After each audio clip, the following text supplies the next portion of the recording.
Si on vous demande de trouver à votre voiture son semblable, n'hésitez pas une seule seconde.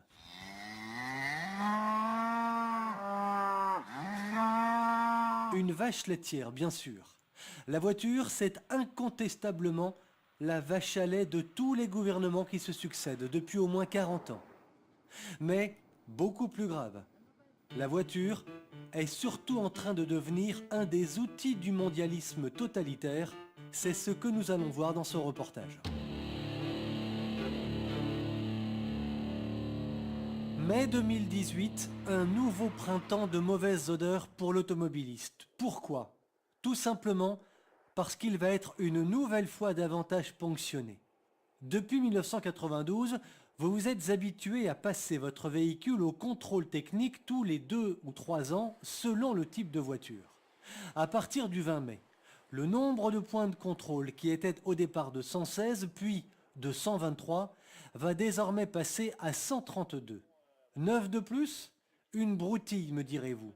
Certainement pas. Beaucoup de choses vont changer, comme l'explique le patron d'un centre de contrôle technique en Bretagne. C'est surtout qu'il y a beaucoup de points mineurs qui passent en majeur et de majeurs qui passent en critique. Quoi par exemple?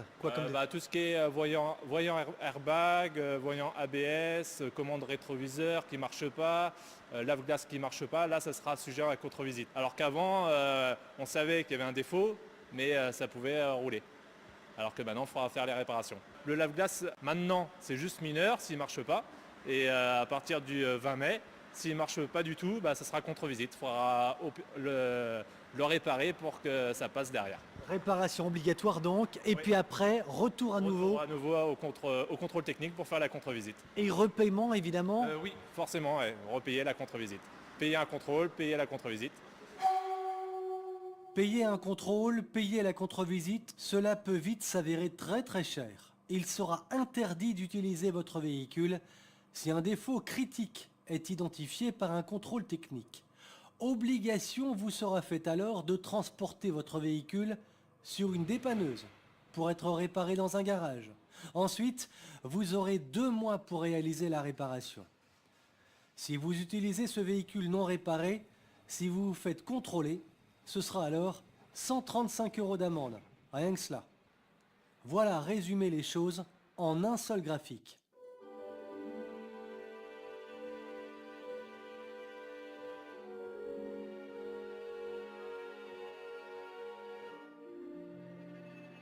Plus de points de contrôle, est-ce réellement justifié? Nous sommes allés chercher la réponse auprès de professionnels de l'automobile. Voilà ce que nous dit par exemple Florian. Non. Non, pas vraiment, non. T'es pas justifié pour vous. En toute honnêteté, je pense que le contrôle d'aujourd'hui, il est assez complet. Je pense que tous les éléments de sécurité y sont. Maintenant, pour avoir parlé à certains contrôleurs techniques, je vois qu'eux non plus, de leur côté, ne voient pas forcément un succès sur le nouveau, quoi. Et un intérêt. Un intérêt, voilà, c'est ça, ouais. Et pour les professionnels de la vente de voitures d'occasion, qu'est-ce que cela va changer véritablement? Pour l'instant, ils sont dans un flou artistique. Mais il est certain que cette contrainte supplémentaire imposée par l'État et par l'Europe ne va pas arranger leurs affaires. Ça cause de gros problèmes, puisque ça veut dire qu'on ne pourra pas faire jouer la concurrence pour les réparations, et donc on sera obligé d'aller au plus près, et donc peut-être au plus cher. Donc pour nous, professionnels, qui passons une vingtaine de véhicules par mois au contrôle technique, ça va nous imposer donc de gros frais, et de gros frais de passage et de gros frais de remise en état pour pouvoir repasser les véhicules correctement ensuite. Et donc voilà, tout ça, ça va amputer notre marge, et c'est vrai que ça risque de nous coûter cher, quoi.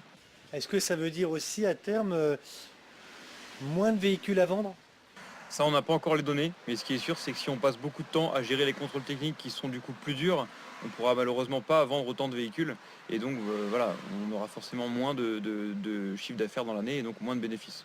Plus largement, comment les garagistes vont-ils pouvoir gérer un tel flux de véhicules? Comment vont-ils gérer le mécontentement des automobilistes qui auront besoin rapidement de leur voiture? Il est une évidence. Ce nouveau contrôle technique imposé est particulièrement discriminatoire. Les hommes politiques s'en soucient-ils? Ce nouveau contrôle risque d'avoir de lourdes conséquences pour bon nombre de Français, en particulier les usagers qui bénéficient dans les campagnes de petits moyens financiers. Philippe Gaumont est le patron d'un garage dans la région de Redon, en Bretagne. On est dans un milieu rural et on va dire économiquement, pas forcément très élevé. Et de ce fait, il y a des gens qui vont avoir, qui vont avoir du mal effectivement à honorer, on va dire, leurs factures directement, suivant le coût des travaux qu'il y aura à effectuer. Il y a des voitures, à votre avis, il y a des voitures de vos clients qui vont rester ici, qui vont rester au garage?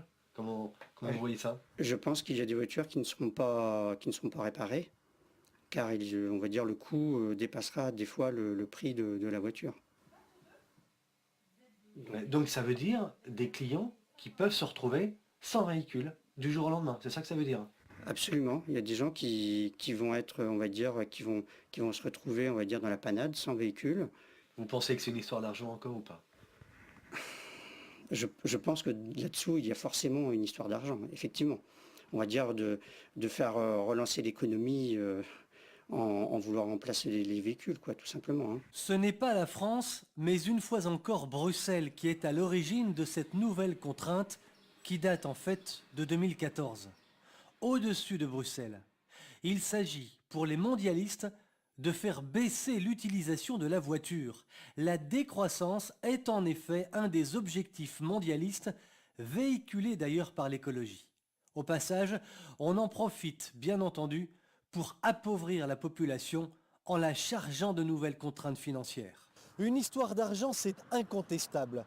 Mais derrière ce contrôle technique renforcé, derrière ces contraintes à répétition pour les automobilistes, les radars, les ralentisseurs et autres inepties routières dont se rendent complices, il faut le dire, bien des maires en France, se cache quelque chose de beaucoup plus vaste, de beaucoup plus grave.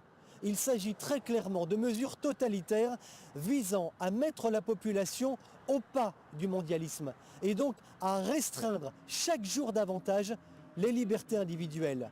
Qui en a réellement conscience ?